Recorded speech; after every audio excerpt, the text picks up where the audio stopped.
You don't tell the goalkeeper that, like, this is that, like, the halftime. I have access to the halftime team talk from yesterday. From yesterday. He went wild on the goalkeeper for his mistakes. These are kids. And for me, Lai is a good friend of mine. I have tried everything possible to reach him. I still have not been able to reach him. Nobody, Yeah, I've tried reaching him this morning as yes, well. I've not been nobody at able the to reach. FA has been able to reach him. Nobody anywhere has been able to reach him. Like, you don't, you see, yes, a loss is difficult to take, but sometimes I feel like if you're just a little bit patient, a bit more patient, you sit down, you reflect on it, we can find a way forward. Because listen, like you saying, I like him. He has his issues and maybe his temperament, even from his playing days. Those are things he can work on, his emotional intelligence. But in terms of what he's doing or was doing with this team, we could all see that Lai has some very good ideas. And I think possibly he could still go on and develop to become a top coach. But at the moment, let's not kid ourselves. He is not ready. He can't take a house of folk job. Excuse my language, but one Onya is so me, Lai will leave the job. He won't leave the job. He will beat somebody. You understand? So these are because this under 17 team. Look, we've criticized the FA a lot in the past. If there's one thing they're getting right, we're now beginning to see a proper implementation and the proper transition towards new ideas. And these new ideas are harbored by the younger generation of coaches. In the past, we used to have people like Parkwesi Fabian, Zito under 17. Now look at under 17 coaches. Look at under 18 coaches. It's like Kingston, it's Atram, it's Ofe. These are very young, modern coaches who are willing to learn and continuously learning. And for me, this was this was a really good moment. I feel like this has rooted. I think I'm not entirely sure, but I think that there is a window for Lai to still be convinced to change his mind. I think that even I don't. I, for he himself, I don't think. I don't think that window will be granted. I don't think Lai would also take there that you window. go. But I feel this is a really like I feel this is a missed opportunity because this, like, and I'm personally very disappointed because I could see that this team was going to some places. It was and Lai himself. He was getting, and this is a level where there is not too much pressure, and especially with this team where expectations were not necessarily that the team must win. People were just happy to see some good signs. Yes, criticism here and there. It's normal. It happens. But especially now with the Oh, expansion, making the semi-final, he still could have had that chance to go to the under 17 AFCON. And when you go there, you guaranteed another 4 matches there, another 3 matches there.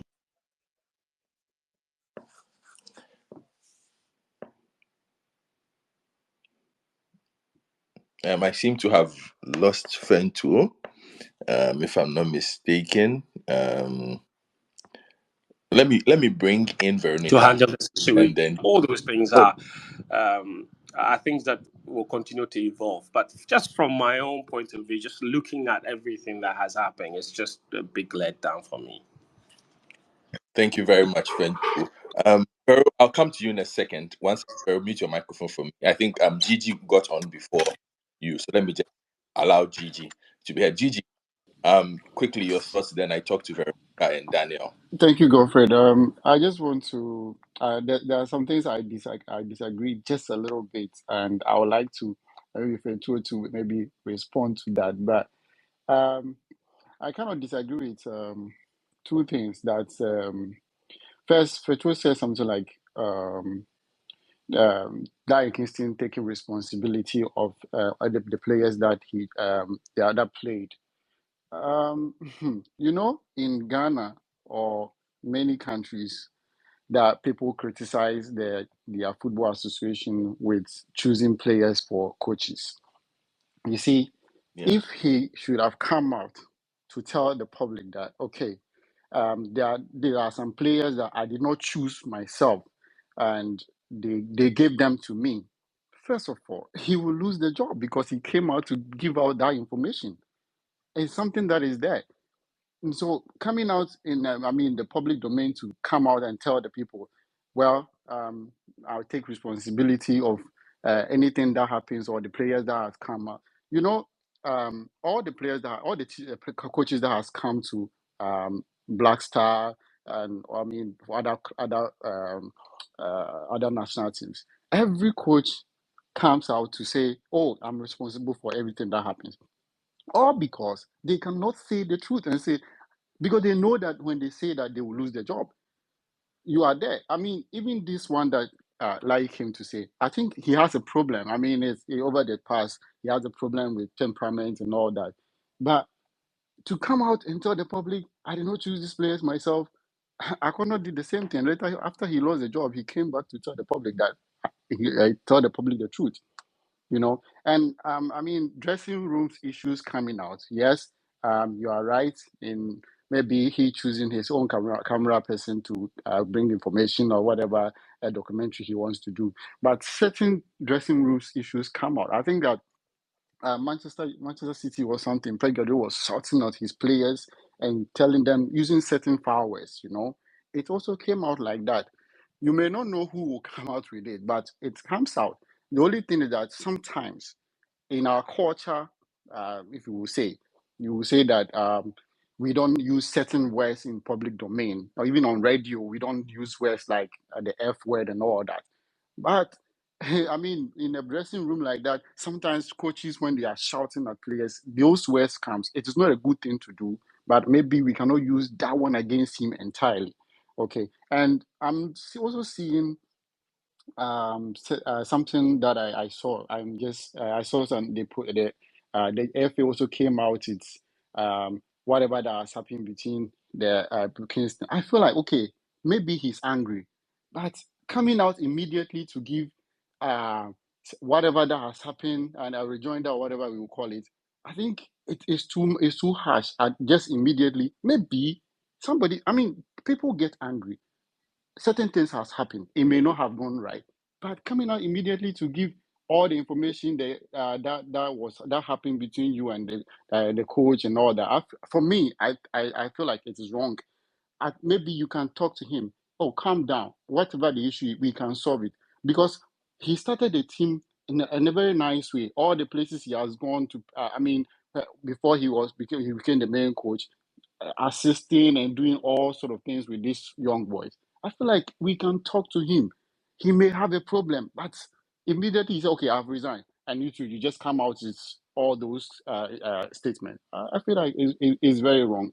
Not at all. It's not. It's wrong. Okay, thank you, G. I think your points are well made. I'll address only the first one, and I'll address it on behalf of Feltu and everybody because I think the response will basically be the same. Before I get to Veru and Daniel, a lot of us follow the national team, right? And I think every time, like when you mentioned the CK Akuna situation, everybody would tell you, yeah, we knew what was happening. And that's why nobody believed it when he said he was calling his own players. But with the Laryea situation, you realize that everybody who has spoken on the platform tells you it will be very hard for Laryea to come and tell us that this was not his team. It will be very hard. I think that on this particular one, and I made the point that when changes came and certain suggestions were made, he insisted and it was granted that this is what I want to do. This is my team. So on this particular one, I have a feeling a lot of us will be very shocked if Laryea comes to tell us because I'll give a particular example. I was at a recruitment of some of the players when it happened, and the way the recruitment was done, they did it in zones. I attended 2 of them. Laryea was completely in charge, and a bunch of those boys. Where I'll give you a typical example: the boy in the number 8, Abdul Note, the boy in the 12, Ernest Ofori, the Sumas boy, Kagawa, Nabi from Sakafia. It will be very hard for me to if Laryea sits down and says he told me and that is the squad that's played. I'm not talking about the entire because the Starlets is a very big unit. Like we said, they have other boys in camp, perhaps that one. But the boys who played in this tournament, Charlie, a bed in say like be catch there say obi man the players so from both tournament. And no dear. Gigi, it will be hard. Let me move on to Vero. Vero, let's hear you. Good morning, everybody. So, my thoughts are quite simple. I feel that there are no winners here in this situation, and unfortunately, the biggest losers are the boys, and Yeah. perhaps our ultimate chances of making it to the AFCON based on the current expansion, if it ends up affecting us positively. I was worried about Lai's video becoming the center of attention every now and then. We know coaches do a lot in the dressing room, but the fact that it had become a daily focus was beginning to look like, or it had undertones that looked like, okay, if it all doesn't go well, it's already out there and it makes it easy for people to latch at it. I would say I'm quite disappointed the way Lai has worked out. You don't even abandon a sinking ship, let alone a team that has the boys playing for you.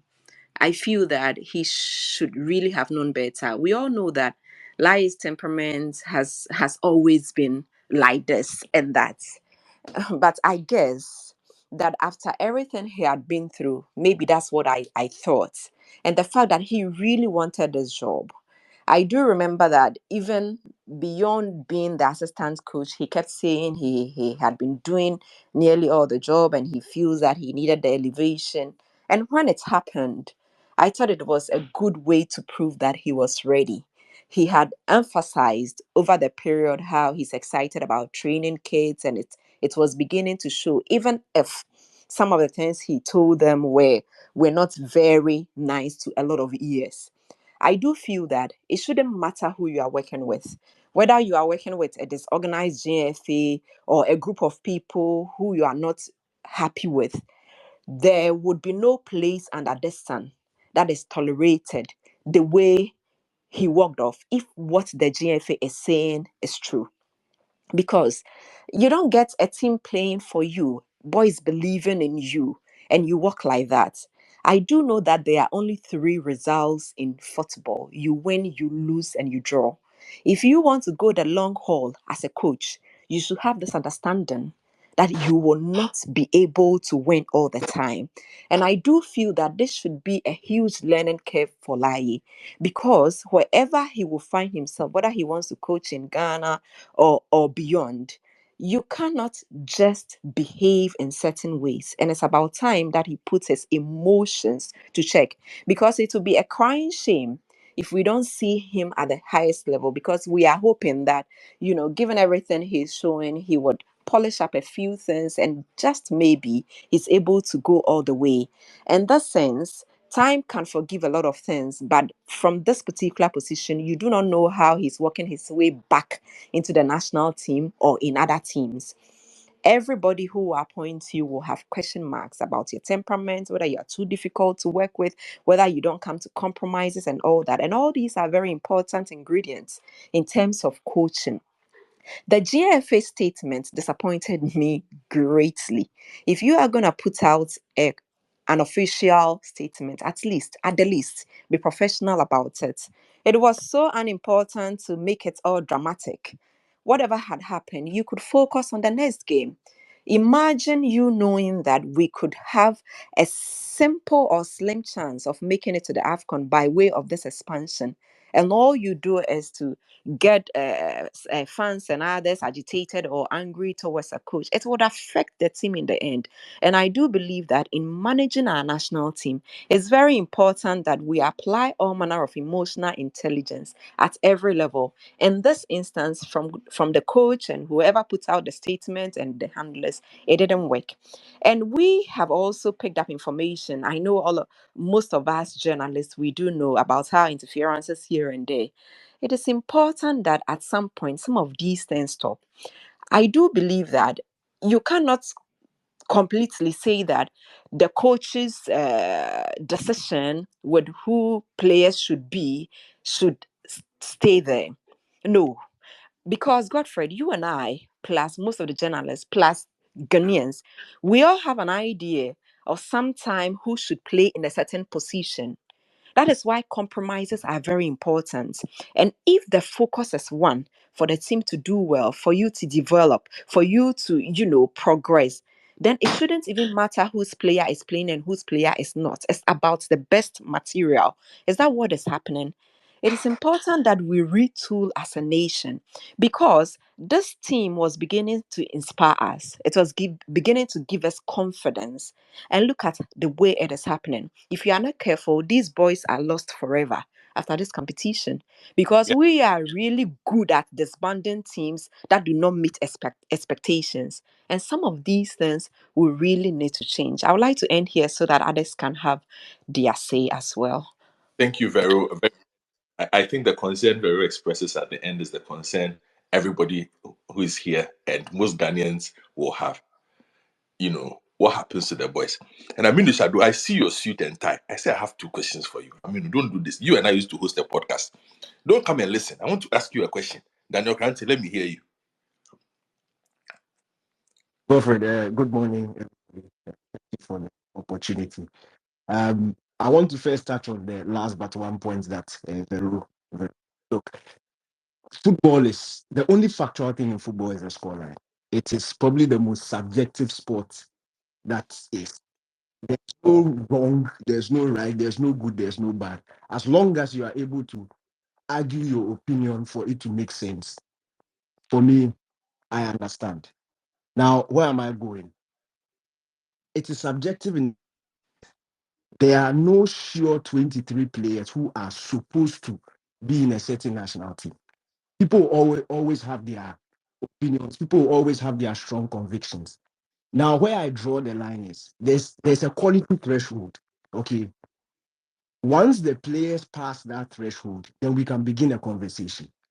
So, in the past, most of us, when you talk about the Black Stars, you talk about coaching influence, in terms of GFA and things. What used to irk us was the fact that we could all clearly see that the players who were being favored didn't pass that threshold. They were not of the set of the quality that we wanted. So then we'll have a conversation, and then everybody has a reason why they should oppose it. But once the players pass the threshold, everybody thinks football the way you think football. So for me, when you look at Larry's work with this team, you look at the players that finally made the call up to this competition. He said it himself in an interview. He told me personally.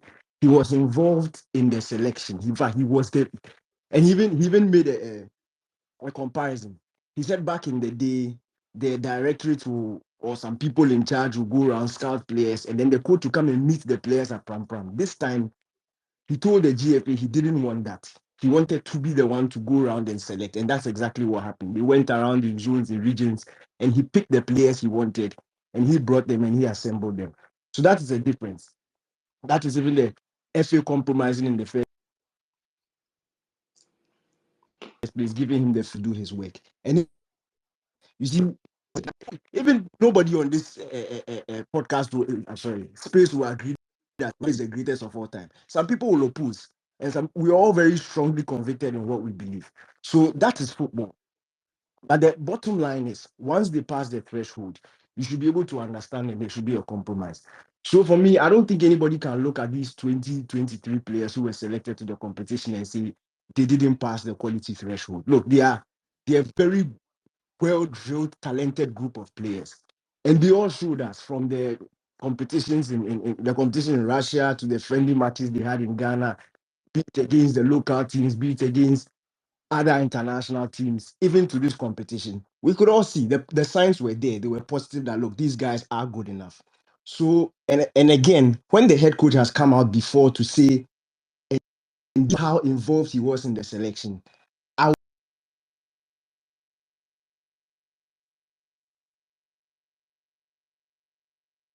the fact is the quality threshold. Nobody should ever think that Guy Southgate he sits down and he selects the England squad all by himself. There are obviously names that will come up. Why aren't you selecting this player? And then he has to prove it. Bottom line, that threshold. So I will not take that excuse of player influence and selection in this context. In this context, when I talk about the Black Starlets. Now, for me, there are two things that disappointed me. Okay, we all know how Lai is. But again, I feel like they were able to manage the situation well.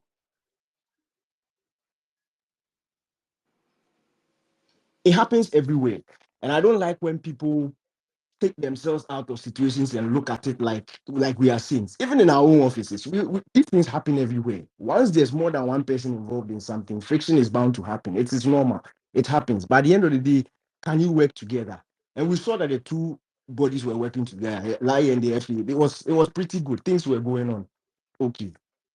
But for him to come out and resign in the manner that he resigned, and the fact that, you see, the fact that it took the FA by surprise, that's one telling factor.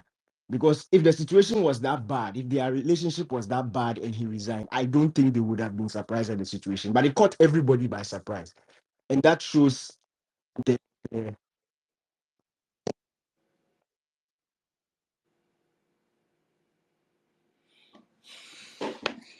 Oh, then I think Daniel Quentin's it internet is doesn't work well proving with to me. be a So bit of that a. is a bit disappointing.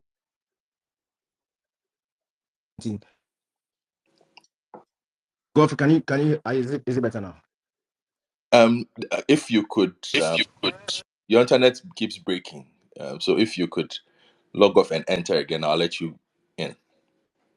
All right, let me do that. Okay, go ahead. You go ahead. I think it's better. You go ahead and let's see again. Okay. So I was saying that lie is the spontaneity in the resignation. The fact that it's taking everybody by surprise doesn't really help the cause in terms of our continuity when it comes to fixing our youth football. It's not the best, and Vero said it the best. The focus of this team is the players. It's not on the manager. It's about the group of players who have been selected and how well we can transition them in the future to hopefully reach the Black Stars level. So for me, even the videos that were coming out, and I said it on Friday, I didn't like the fact that the videos were coming out because what it did was to consistently put the focus on the head coach, and that is not the story.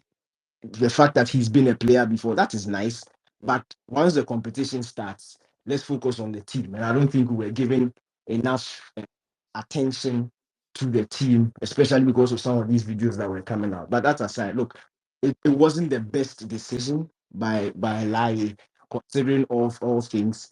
But what has made it worse, and you see, the fact of the matter is that the reason why we are having this peace is the response from the FE. The PR job was bad.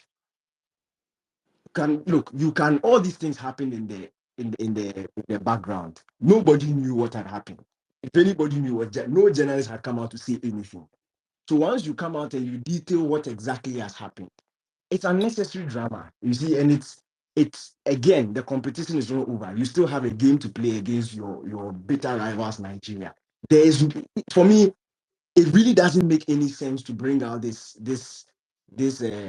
statement, which invokes unnecessary drama. And now we are having conversations around the FA and lie when the team still has a match to. Uh, play. I don't think it was the smartest thing to do by the FA in that response. They could have responded to it 10 times, 100 times better. I don't think it was the smartest thing to do. But again, uh, it's like we never learn, honestly. It's like we never learn. And we are sitting here again talking about an FA and a head coach when we have a group of players who have a very important game which could decide the future of this team. So it's not necessarily the best. But again, when it comes to Lai and his relationship with the players, look, it's very painful when you look at it from that point of view because look, the boys loved him. The boys love him. Like they really take his word for it. They believe him. And I got the impression that the feeling was reciprocal. He also really, really loved them. When he spoke about them in stations in interviews, you could tell how much he valued them. And just a quick one, the last friendly we played before the competition against Niger, Yeah, I then watched that. Yeah, I watched that game in the coach's dugout. So I was sitting with the team when we were watching the game. And when you look at the assessment that is going on the pitch. You look at how players were quick when they made a mistake and they didn't feel they made a mistake. Yeah, lie will go at them. They come back to the bench. They argue their case out. They have a small dialogue. Then they go back. It wasn't. it wasn't as autocratic as the videos portray them to be. That's the funny thing. That's why I wasn't necessarily too happy with some videos that came out. But I thought it was a very sweet, loving relationship like that he had built with the players. But it's unfortunate that it has to end this way. And I side with you. I don't think there's a coming back from this. The way things have panned out, especially as up till now, nobody can reach him. His phone is off. Nobody can reach him. Nobody knows where he is. When the players are supposed to be having a recovery session, he's not with them. It's not the best. And Charlie, Yeah. And it brings me to the final part of the space, the way forward. I'll let you speak before I wrap it up. So please keep your request on. I've seen you. Aminu Shado has refused. Aminu Shado, I'll remove you from the space itself. That's what I'm going to do. If you don't speak up, I'll remove you so that I don't listen. Because I see Aminu suited and I want to ask him two questions. Good morning, Samir Suleiman. You are up early this morning, all the way somewhere, and all the other guys listening. So two things on the way forward for me, and it brings me to the point, like I said, Gareth Henderby made, and I regard Gareth very highly because of the work that he has supervised at Right to Dream. Aha, thank you, Aminu Shado. Thank you, Aminu. Aminu Shado, good morning. Aminu, good morning. Aminu Shado, good morning. Good morning, doctor. What is it, doctor? What is it? You're now according me the necessary respect.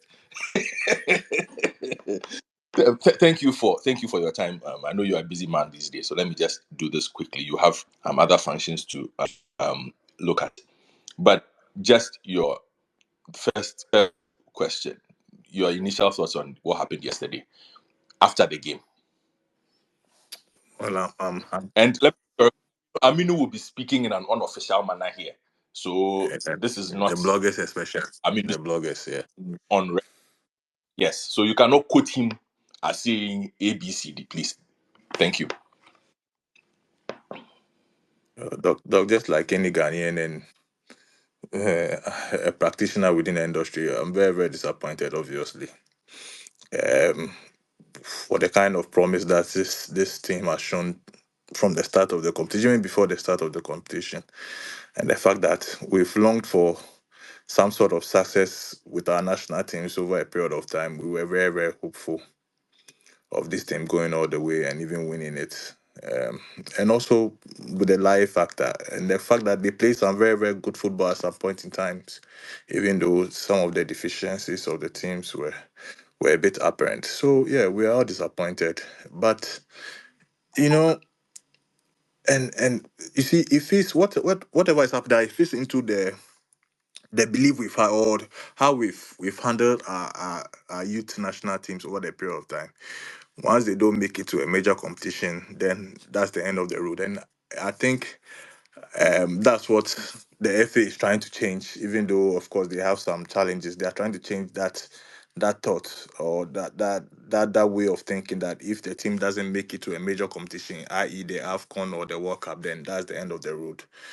And hopefully this new direction will sink into everyone for everybody to understand. And I think once everybody understands a clear pathway for the development of these boys, will sort of deal very well with such disappointment, because in development such disappointment occur.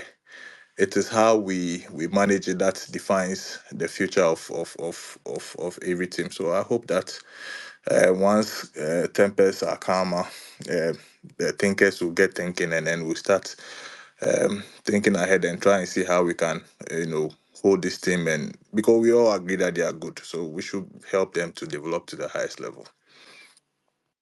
Second part that I'll ask you, and I forgive if I put you on this a bit for this, was the statement that came out yesterday. Who sent the statement? God, doctor. You could. I, I, I'll surprise you. I actually had no idea. I also read it just like all of us read it. I had absolutely no idea how it came out. It's this morning that we are trying to call each other to find out what really happened. You see, and this is the point I always make. Everybody knows how close I am to the president of the FA, and I've always maintained that ever since he took over as FA president, and the fact that he has never been in such a position before, and people around him also more or less have not had the opportunity to run the football at that level, we're always bound to make mistakes. But what I've seen clearly over the past years that there seems to be a gradual departure from the mistakes. The mistakes are being minimized as we go along. It doesn't mean mistakes won't be made. It will be made. But then when the mistakes are made, of course, it's up to people who are outside also to look at it and criticize. That's why it's very, very important to always have the outside view, consider them well, and I'm sure it is based on the reactions that they got from the first statement that they went on to try and refine it. But in the end, I also agree. I agree ultimately that for me, I don't think the statement was necessary. To be honest with you, there are so many ways we could have handled this better. Even saying silent for me would have been the best. Just be silent and make sure things just calm down and all that. But look, we are human beings. These are human beings manning these positions. We will make mistakes. We will obviously make mistakes. For me, what is most important is that we try and minimize the mistakes as we go along, and hopefully, I believe we are doing that. So that's all I have to say on this doc. All right, then. Thank you very much, Abinu Shadow. That was these are I promised 2 questions, and so thank you very much as well for giving me that. So let me move on to the next leg of this just quickly so that we can wrap it up. It's Sunday. People have to go and eat their fufu and do their things. And like I was talking about the thing Gareth said about improving this, and Gareth made the point that we've failed to qualify 3 times. And it cannot be a mistake. It's a trend, and that we need to put proper structures in place. It's not just about having a good coach, it's about proper talent ID, it's about putting world class practices and structures around the kids to make sure that they are able to make it to the next level. And most of the time, we've said these things before, and I'm just going to hone in on talent ID and then maybe a bit of the coaching and where I think we are lacking. And the reason why the Francophones, some way, somehow, seem to always get it, not always right, but they seem to have become a bit better at this than us. You know, look, my big qualm with this team that Laye had, as my good friend Mate Mama, who's a coach, said, Laye likes a possession heavy game, which is what Ghanaian football has always been. So I saw a lot of people make reference to the agro ball. We liked it. The ball is moving around. And the deficiencies everybody has also referred to, and I'll address that because that is where the coaching comes in. But on the talent ID, possession-based technical ability players, in our estimation, are players who are very small. So our team, in terms of technical abilities, is 100%. But in terms of being able to withstand a certain level of physical pressure, our teams are almost always found lacking. We saw it against Burkina Faso. In the zone that we find ourselves in, this Wafu zone that we are in, we are surrounded by Nigeria, Cameroon, even to Senegal, Mali, Burkina Faso, Guinea, Niger. Have you seen the sizes of those boys? The 14, 15-year-olds they bring? It's not that they don't have technical ability players like we do. I'm sure if the Malians and the Ivorians and the Guineans and the Senegalese wanted, they could find 22 small boys who touch the ball, agro ball style. That is not unique to us. If you go to Cote d'Ivoire, they have something they call Maracana. Look, the small post we play here, that is not what they do there. It's a whole different game. And those of you who've been there, I mean, I'm sure you bear me out if you hear the word Maracana in Cote d'Ivoire and they are playing Maracana, they play it barefoot. The things they do with the football, you have not seen it before. So they can find it. But the thing is this, the game has evolved on some of these things. So you need to find the correct mix. There are games where technique will let you survive. There are games where your ability to combine the two will let you survive. We seem to be dependent on, and it's happened with, if you look at Pakwesi Fabian's 17, was a very small team. If you look at this 17, it's a very team. That evolution in talent must include looking at just the general stature of the players. It's not just about how they touch the ball, because the game has changed. So it is the reason why at the moment we are ending with a lot of winger style players. Those who are if you watch those who are coming from, and even that, I'll give you a typical example. If you look at the physical makeup, and this is where Gareth comes in, of your average, and I'll take Wafa and Right to Dream here, and a couple of the good academies, Accra Lions, their B team, Asanska, African Talent, and I'm talking about the ones at least that I know around here. If you take the general physical makeup of their teams, all of them are bigger than our starlets. Ask yourselves why. That all the, even Aminu is here. Anybody should go and look at, and I'm not saying that the standard, but there's a reason why I still believe, and in God we trust, their Division 3 division and their juvenile team.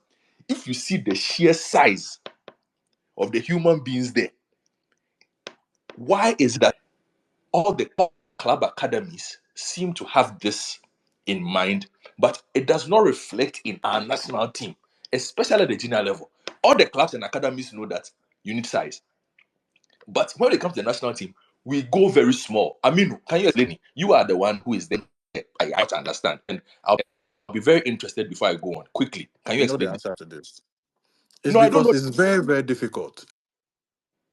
It costs a lot. So how come you have so many of them in your team? That's why I'm saying that, because it costs a lot. First and foremost, they are not the players who are bigger in size relatively are not as good technically as the smaller ones, and therefore it takes a lot of resources. You need to find the right nutrition for them, the right type of coaching for them, the right type of infrastructure for them. And unfortunately, at the national level, we don't have that kind of resources, and that's the truth. We all, people go on and on about the national team being owned by the state and all that, but I can tell you, for this under 17 team, not even a single dollar is invested from the state, and it's so frustrating. The FA is literally broke at this point in time because of initiatives of taking the junior national teams on trips and things, because it comes with a lot of financial commitment. I have seen it at first hand. The chief finance officer of the FA is always complaining. Why are we doing this? It doesn't make sense because it is not healthy for our finances. But that is the way to go. Unfortunately, we are not getting the right level of resources to back the kind of things that we do. So they will always go for the shortcut because they are preparing for a tournament, a short-term measure. We need to get players who can play together. And for the big players with bigger size, it will take a lot more time for them to gel. And the national team coaches don't have that luxury of time for them to do that kind of scouting, put them on such a program to get good nutrition, good coaching, good infrastructure, because it's tied with resources. So that is it, Godfrey. That is it. It's resources.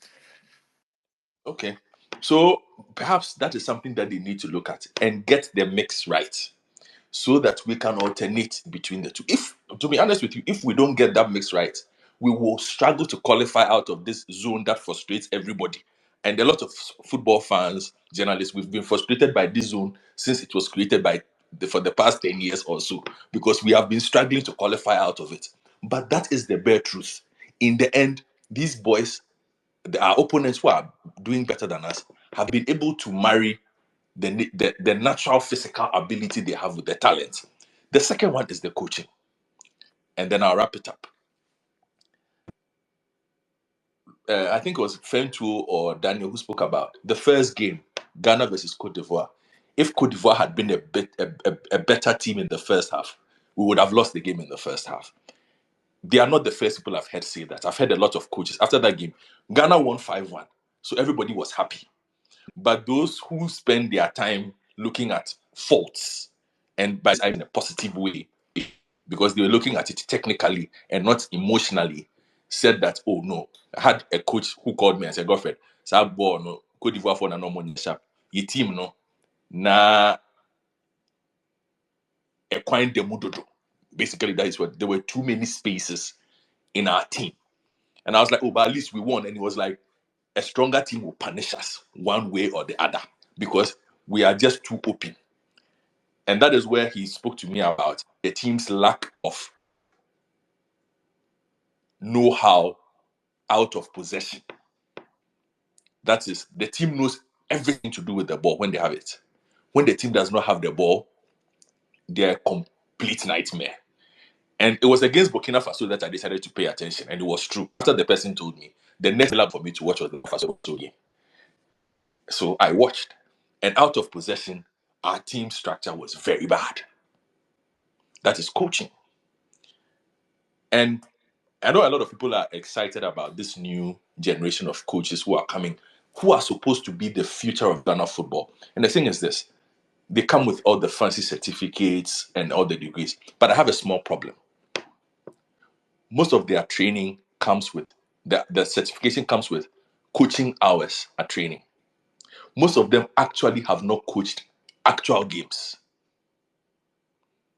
Very few of that new generation have coached actual competitive games where they would have seen different kind of offensive schemes.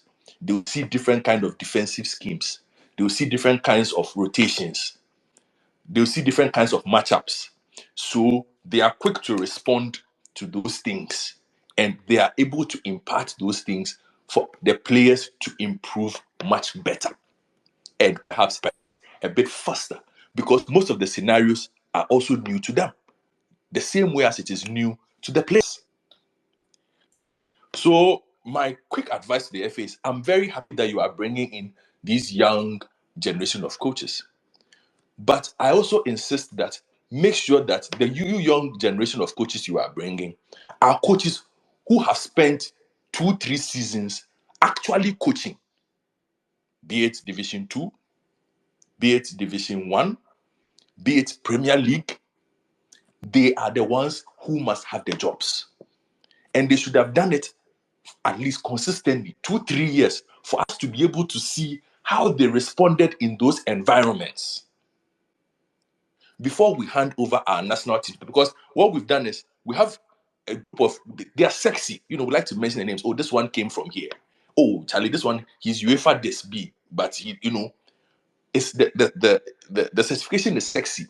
But when we decide to go beyond the certification to the work itself, okay, the person has a UEFA Pro license. Then I start checking, where has he coached? He hasn't coached. What is this? Okay, he coached something. This. There is no actual competitive games, and I think it's costing us a bit because we have coaches who are also learning on the job alongside the players. So we are the coaches. That's why a lot of Ghanaians end up complaining. Oh, coaching that's our sound. Oh, and then because of that particular thing. So this new generation of coaches we have, and there's something the FA must insist on. I was making a point at that time. The last batch of license A coaches, and I'll say this, you can go and check. Everybody should go online and print the last batch of license A coaches. It's been a while. I think they passed out quite a bit. We haven't done license A since then, if I'm not mistaken.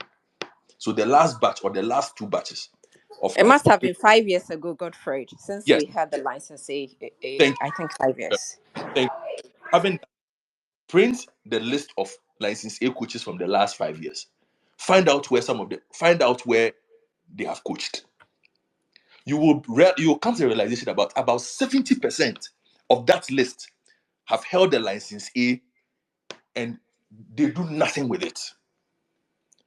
So out of the blue, you will hear that this person has come and he has a big job somewhere. Ask you, so what have you been doing? But it's also dependent on our people have come, so I must get a job. Or this and that. I think we need to fix that. Because if we don't, that is the actual downfall of the development that we are experiencing.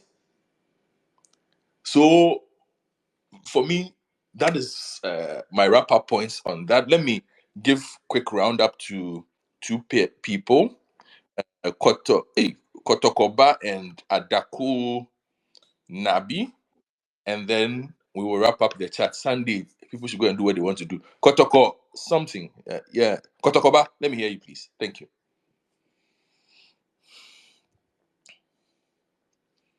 Kotokoba, okay. Kotokoba is not ready. Adaku Nabi, let me hear you, please.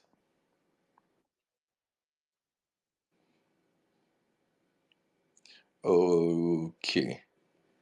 I don't think Adaku is ready. Pakwesi, are you ready? Pakwesi. All right. So then, thank you very much. I think we spent more than enough time. I was not supposed to spend that much time, but the conversation always carries us away. Thank you to everybody who